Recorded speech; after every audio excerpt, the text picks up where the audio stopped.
En fouillant dans ses affaires, je suis tombée sur quelque chose d'étrange, 3 préservatifs cachés entre de vieux livres. Mon cœur s'est serré. Ma première pensée a été brutale, il m'a trompée. Mais quelque chose clochait. Il ne semblait pas correspondre à lui, trop grand. Et puis le timing était étrange. À l'époque où nous avions commencé à sortir ensemble, on utilisait une protection, puis j'étais passée à la pilule. Alors pourquoi ça se trouvait là, avec ses affaires de fin d'études? Je m'appelle Sarah, j'ai 29 ans, et je suis mariée à mon ami d'enfance, Lucas, qui en a 30. On se connaît depuis qu'on a 10 ans. À l'époque, on était inséparables, mais on a commencé à sortir ensemble que bien plus tard, quand j'étais en 2e année de fac. Après ses études, Lucas a acheté une maison, et j'ai emménagé avec lui. On s'est mariés quand j'avais 24 ans. Aujourd'hui, on a 2 garçons, l'un de 5 ans, l'autre de 2 ans. Pendant des années, on a vécu dans cette même maison remplie de souvenirs, jusqu'à récemment, où on a décidé d'en acheter une nouvelle, plus grande, plus belle, comme un nouveau départ. Lucas est le seul homme que j'ai jamais aimé. Notre relation a toujours été stable, douce, rassurante. Même notre intimité suivait un rythme régulier, presque comme une habitude confortable. Rien de fou, mais quelque chose de solide. Il y avait aussi Julien, un ancien ami de fac de Lucas. Ils avaient été très proches, même colocataires à une époque.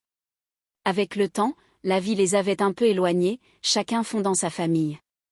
Mais Julien revenait parfois pour les anniversaires ou les fêtes. Il était toujours agréable, facile à vivre. Je ne l'avais jamais regardé autrement, jusqu'à un certain moment. Tout a commencé le week-end où nous avons emménagé dans notre nouvelle maison.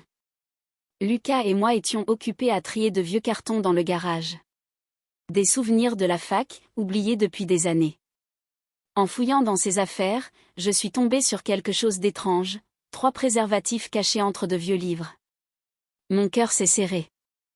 Ma première pensée a été brutale, il m'a trompée. Mais quelque chose clochait. Il ne semblait pas correspondre à lui, trop grand. Et puis le timing était étrange. À l'époque où nous avions commencé à sortir ensemble, on utilisait une protection, puis j'étais passée à la pilule. Alors pourquoi ça se trouvait là, avec ses affaires de fin d'études? Je lui en ai parlé. Sa réaction m'a surprise. Il n'a pas paniqué. Il a simplement soupiré, presque gêné, et m'a expliqué que ses préservatifs appartenaient à Julien. Une vieille blague entre eux. Apparemment, Julien était connu pour impressionner ses amis, et Lucas les avait pris pour le taquiner, avant de complètement oublier leur existence. C'était ridicule, mais crédible. Lucas pouvait être idiot parfois, dans le sens le plus innocent du terme. J'ai laissé tomber. Ou du moins, j'ai essayé. Quelques mois plus tard, Lucas a invité Julien à regarder un match dans un bar sportif. Ce soir-là, quelque chose a changé. Dès que je l'ai vu, une pensée m'a traversé l'esprit, sans que je puisse la contrôler. Les mots de Lucas me sont revenus. Et avec eux, une curiosité étrange, presque brûlante. Je n'avais jamais ressenti ça. Je n'avais jamais envisagé de tromper mon mari. Mais cette nuit-là, impossible de chasser Julien de mes pensées. À ce moment-là, j'étais enceinte de notre 2e enfant. J'ai essayé de me convaincre que c'était hormonal. Que ça passerait. Mais ça ne passait pas. J'ai commencé à poser des questions sur lui, sans raison apparente. Lucas l'a remarqué. Alors j'ai arrêté, en apparence. Je l'ai ajouté sur les réseaux sociaux. Il ne publiait presque rien, ce qui me frustrait plus que je ne voulais l'admettre. Même dans les moments intimes avec mon mari, mon esprit dérivait. Et ça me perturbait profondément. Au bout de quelques mois, j'ai compris que ce n'était pas normal. J'ai pris une décision difficile, je l'ai supprimé de partout. Mais le destin, ou peut-être mes propres choix, n'en avait pas fini avec moi. Lors de la fête pour révéler le sexe de notre 2e enfant, Julien était là. Et tout est revenu d'un coup. Plus forte encore. Après la naissance, ma vie a changé. Je suis devenue mère au foyer. Lucas travaillait, et moi je m'occupais des enfants. Un jour, en retard pour un rendez-vous, j'ai dû trouver quelqu'un pour récupérer mes fils à la garderie. Lucas ne pouvait pas quitter son travail. Alors, presque instinctivement, j'ai appelé Julien. Il a accepté. Quand je suis allée récupérer mes enfants chez lui, tout semblait normal. Sa femme était là. Tout était ordinaire. Et pourtant, sous cette normalité, quelque chose vibrait. Je lui ai envoyé un message pour m'excuser. Il a répondu gentiment. Et c'est comme ça que tout a commencé. D'abord, des messages simples. Puis de plus en plus fréquents.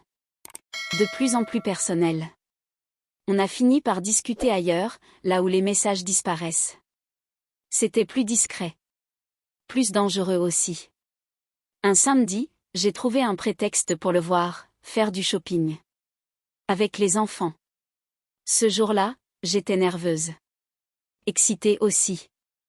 Je trouvais des excuses pour le toucher. Un bras, une épaule, des gestes anodins en apparence, mais qui duraient un peu trop longtemps. Il comprenait. Je le voyais dans son regard. Mais il ne faisait rien. Ni pour avancer, ni pour reculer. Et ce silence m'a poussé encore plus loin. Après les courses, il m'a proposé de m'aider à porter les sacs chez moi. J'ai accepté. Les enfants jouaient dans une autre pièce.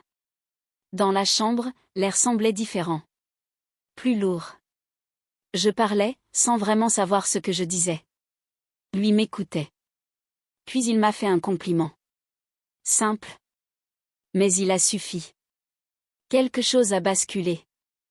Je me suis approchée. Et je l'ai embrassé. Ce qui a suivi était intense. Confus. Comme si une partie de moi que je ne connaissais pas avait pris le contrôle. Ce n'était pas de l'amour. C'était brut, incontrôlable. Le temps semblait suspendu. Quand tout s'est arrêté, le silence est revenu. Et avec lui, la réalité. On a décidé de garder ça secret.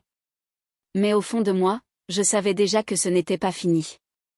Les semaines suivantes, je vivais entre deux mondes. Avec Lucas, je retrouvais la douceur, la stabilité. Avec Julien, c'était autre chose. Une échappatoire, presque addictive. On se voyait régulièrement. Trop souvent. Je culpabilisais. Mais je continuais. Pendant 5 mois, cette double vie a duré. Puis, lors d'un anniversaire, j'ai senti un changement.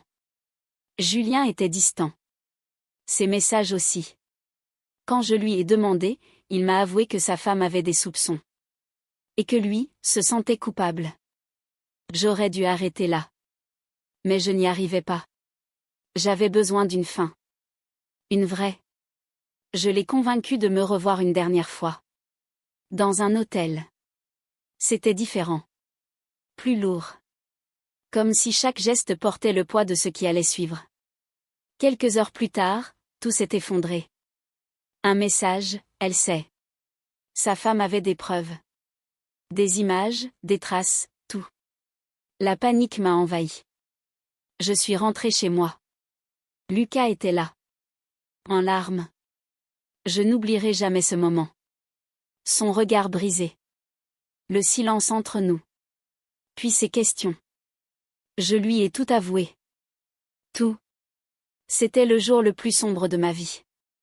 On a essayé de réparer. Thérapie, discussion, promesses. Mais la confiance était détruite. On a coupé tout contact avec Julien. Malgré ça, après 2 semaines, Lucas a demandé une séparation. Puis le divorce. De son côté, la femme de Julien l'avait quitté, avant de revenir vers lui plus tard. Et moi, je me suis retrouvée seule. J'avais tout perdu. Aujourd'hui, avec du recul, je comprends l'ampleur de mes erreurs. Ce que je pensais être un besoin, une échappatoire, n'était qu'une illusion passagère qui a détruit quelque chose de réel. Je vis avec le regret. Avec les conséquences. Et parfois, je repense à cette vie simple que j'avais, avant que tout ne bascule. Parfois, ce qui semble être une simple tentation peut détruire ce qu'on a mis des années à construire. Apprends à protéger ce qui est réel, avant de le regretter. Merci d'avoir pris le temps d'écouter mon histoire. Si cette histoire vous a fait ressentir quelque chose, alors elle a rempli sa mission. Soutenez la chaîne avec un pouce bleu et revenez très vite pour d'autres récits encore plus forts.